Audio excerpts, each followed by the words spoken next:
watching out for you. Pressure is mounting tonight as people demand answers about the toxic air in southeast Portland. At 11 o'clock, good evening, everyone. I'm Jeff Gianola. And I'm Jennifer Hoff. There have been several public meetings since news broke of dangerous metals in the air near the Bullseye glass company. But tonight, something was a little different. Our Andrew Dimbert is getting answers and joins us from the newsroom. Andrew? Well, really, it's the community that's finally getting some answers. For weeks, they've been asking the tough questions. Tonight, health officials opening the gates to a potential watershed moment.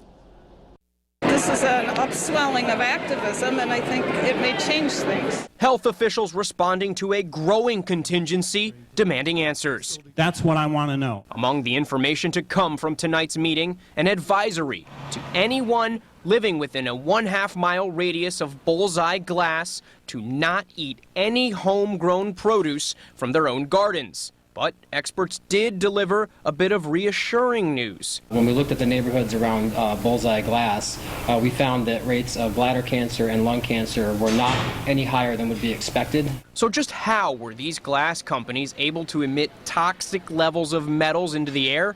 The simple answer: the factories are just too small to fall under federal regulations outlined in the Clean Air Act. Now activists say the state and local government should be the ones monitoring our air. The guidelines that we use to issue permits are the federal guidelines. That's what we apply.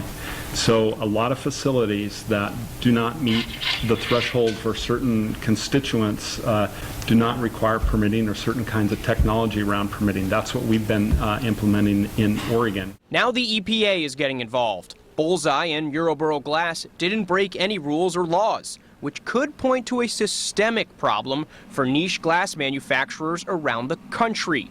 This may be a watershed moment. Did the regulations fail us? I think the people in charge of the regulations, I mean, if you actually look at our statutes, they are intended to be very protective. But no, we haven't had the will, or we haven't had the implementation of the full use of the regulations that we have.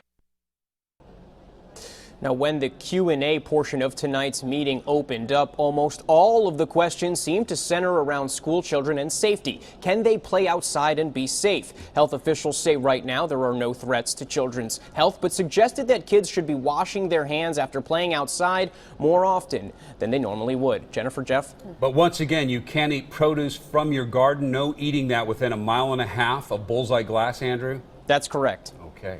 Thank you for that.